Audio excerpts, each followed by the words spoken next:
Hey YouTube, Vermont Prepper, and today what we're going to do is take these lights off of my F-250 right here because I'm getting ready to turn it in. The lease is ended. It just costs way too much to buy it, so I'm going to have to take tires off, a whole bunch of different things. And we are going to put those lights on my Blazer.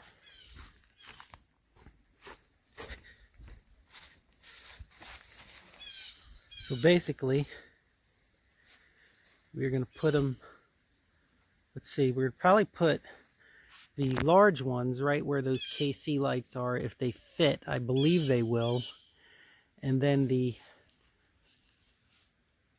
fog lights probably right on top right here next to each other.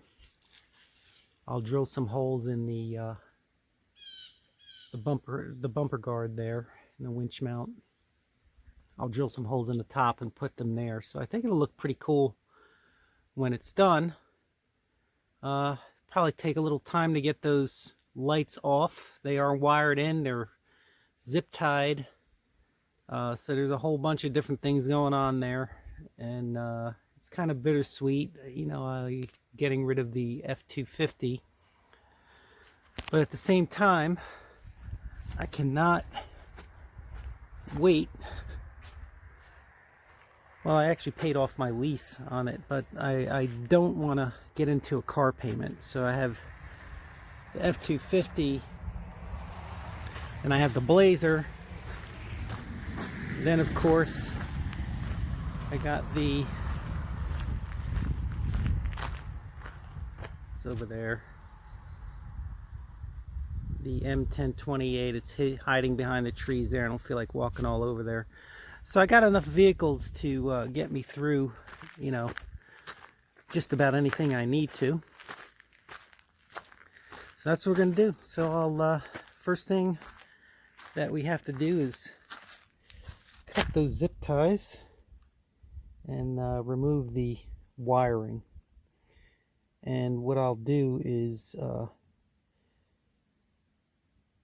probably make it so that I can disconnect them, because I'll show you right here. In the winter, I put on a winter cover for the front of the radiator so that the diesel engine heats up a little bit easier. And you probably, let's see if you can see this. I'll try and take it out, but it's a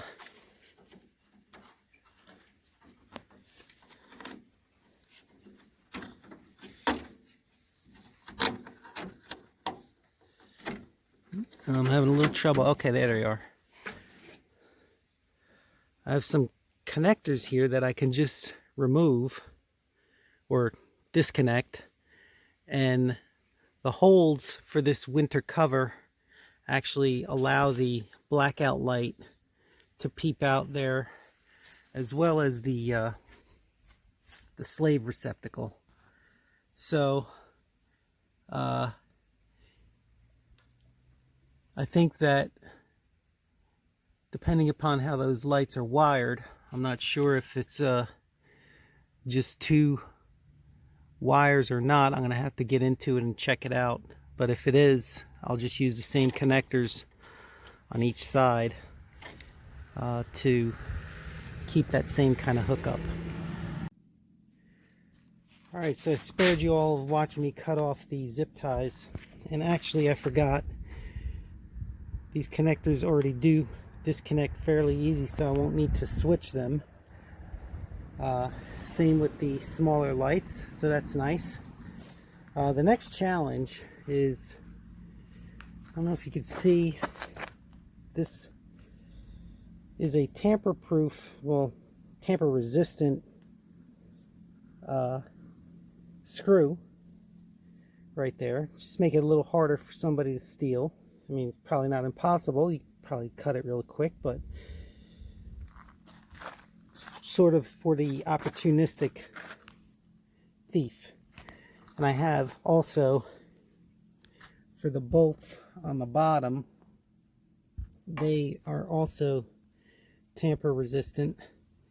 The same with here as well on the small ones, and even on the sides they are a little bit different. So all in all, I wanted to keep it so that, you know, it's something that make it a little bit difficult for thieves to steal. Not impossible, but as we all know, thieves like to act really fast so they don't get caught. So that's what we're up against right now. So I may have to take the winch off, which also has tamper resistant bolts, but I have to do that anyway before I turn it in. So not bad. It just take me a little bit longer to get these lights off than I really wanted to spend today, but it is what it is. Okay, so I ended up having to take out the winch, obviously, to get the lights out, and the one light was not being cooperative, so I had to strong arm it, meaning I had to cut the bolt. Okay, so then of course I had to go to the hardware store, and now to get this bolt head out, I have to take these special lock bolts out of the mount here. And of course, they're fused on as well from being on there for a couple years. So I kind of hindered myself by trying to be slick by putting these lock bolts on. So I'll have to end up going to the hardware store again once I get these out. And I bought a tap set, not a tap set, extractor set, to get the small bolt out of the light. So it's becoming more of a project than I really wanted it to, but we'll get it going. Okay, more than one way to skin a cat, right? So that was extractor 3 using a 5/32 drill bit, and we got it out. And it turns out that inside the thread, I do myself in. I put a blue thread locker. Now that's supposed to come loose, but when you have those special wrenches for those tamper-proof or tamper-resistant, and they are tamper-resistant bolts, it's not good to use a thread locker, so you live and learn. Alright, so now I'm at the point where I want to see if the large PIAA lights will fit in this area right here. So I want to take these lights off here, the KC lights, and as you can see, this project is getting a little more involved because you see the rust right here.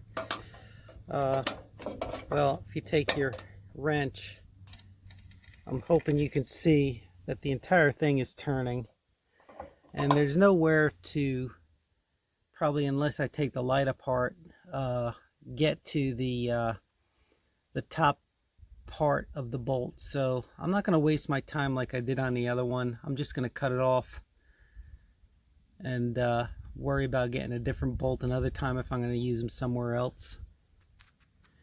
So I'm going to cut it off with the DeWalt, and I'm not going to spare you of the cutting details because I can't do it with one hand.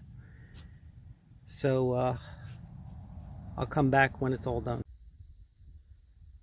Okay, as you can see, I have the PIAA lights on with the lock bolt there, and what I did for each side, yeah, you can see the side there, I switched the tamper resistant bolts with stainless hex bolts. It just makes it so much easier to adjust, as well as take in and out if I need to. So, you know, I had to trade off security for easiness, which I'm willing to trade it off at this point. You know, we live in Vermont. There's not that many crimes. I'm from New Jersey, and I lived in Miami for 14 years, so that's where my mind for security is, right there, because it's quite a few crimes in both areas. So even though I lived in Vermont now for going on 14 years, I still have that mindset. It's hard to get away from. Anyways, next thing that I need to do is put the fog lights on top here. What I'm going to do, I'm going to drill a couple holes in here. I'm going to make the fog lights close together. Center it, of course. And then I got to wire them up. And like I said, I'll show you my cut job here. Cut these bolts off. Piece of cake with the DeWalt. No problem at all. It took me literally probably 30 seconds per side. Much easier than trying to go through and take the apparatus off of the light, etc., getting to the top, and then having to deal with rust. And you see there's quite a bit of rust there, so it's hard to say if that would have even come off. In any event, made it easy, made life easy. And the other good thing is that the one light where I showed you I had to use the extractor to take out the tamper resistant bolts, I didn't have to use it for this side, so it made it even easier to switch out the second set. So sometimes you know, things are easy, sometimes they're harder. You just gotta power through it either way.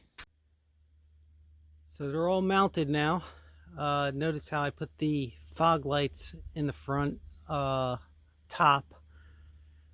I did it about 4 inches from center on each side, because the lights themselves are about 7 inches or so. They look pretty cool close together, and they're actually slanted downward. Big misconception for some people. They put their fog lights straight and all you see is yellow fog. You don't see the road. So you want them pointed down reasonably, a reasonable amount downward, so that you see the road as you're traveling through fog. And we have a lot of fog up here in my section of Vermont, so you really want to make sure you can see the road, because it gets really thick, and you want to have them pointed downward so that you are able to see the road in front of you.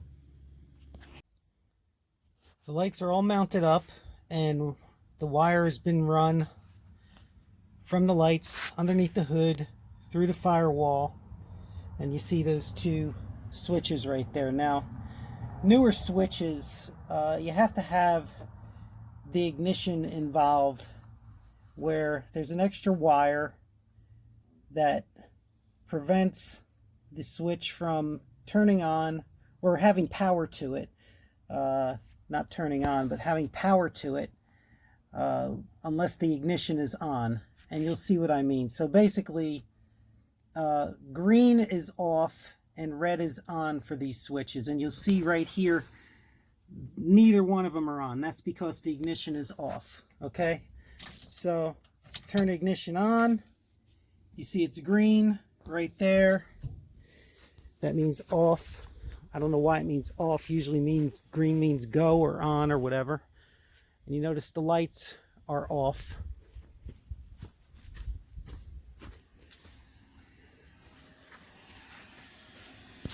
Okay, so now you turn them on, and there's red. Red. They're both red. Now both lights should be on. Yep, so both sets of lights are on, as you can see. So that's basically it. I'm not a big fan of that. I like to have, you know, what if you want to have the ignition off and the lights on? I don't like that. Let me see if the accessory works. I never even checked that. So see, you can't even do it with accessory. The ignition switch has to be on. Alright, so in the Cuck V's, you have your fuse panel right there, and to the left there you see the two white wires. That's where you have ignition control, and there's like 3 slots with ignition control. That's the middle slot. There's one below it, and there's one above it. 2 above it. Oh no, I'm sorry, that's the lowest one. So there's two above that you can plug straight pin wire connectors in there. So I just wired them those two together to 2 different switches, and then plugged it in, and there you have it. So now it's controlled by ignition, and that's just the way it is. I just got to deal with it. So what I'm going to do next is I'm going to get a L bracket, and I'm going to mount it right there. So it's going to come here, sort of down a little bit, and then I'm going to mount the switches with Velcro onto the L bracket so I can easily take them on and off. So I'll do that, and then I'll wait till nighttime, and I'll do another nighttime segment, and then that'll be the end of the video. So here's the final result of where I mounted the switches. And I'll tell you what I was going to do first. I sat in the truck and I thought, well, let me get this angle bracket and maybe mount it right here, or right here, or even on the other side. And it turns out that over here would have been nice, but then you have your brake release and your parking brake kind of in a way, and there's really nowhere to, you know, to zip tie the wires to. Then I was going to, you know, use Velcro and, you know, just stick it on here. I even painted it real nice. And then I got to thinking, why not just make it really easy and put the Velcro right there? And it works absolutely great. We'll see how it holds up in the winter. You know, usually cold, extreme cold, like we have in Vermont, makes it makes the sticky part very dry, and, you know, may or may not fall off. We'll see. But for right now, it looks pretty sturdy, and I'm hoping it stays that way. And I zip tied the wires underneath, and they're nice and neat. So I'm pleased where it is right now. And the last thing we'll do is we'll take it for a drive. It's turning dark now, so I'll wait till it's dark. I'll take it for a drive. Alright, so we're going to take it on a test drive right now. And as you see, there are the switches. We'll turn on the white light. And you see a big difference there with that white light. Turn it off, on, huge difference. Then we'll turn on the fog lights. You can see the fog lights, how they're pointing downward. So you can easily see the road instead of pointing them directly at the fog. Let's take it for a little drive on a dirt road.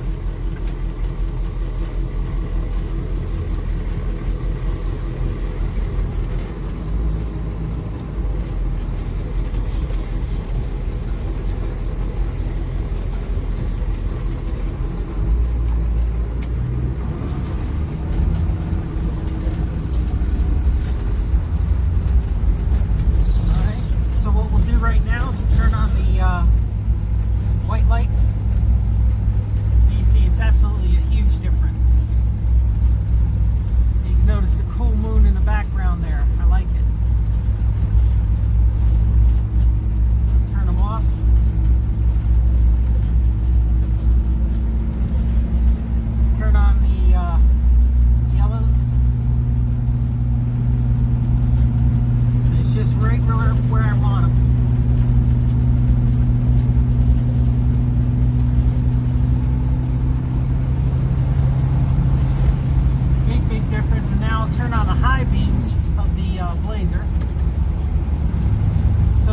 floods it a little bit more.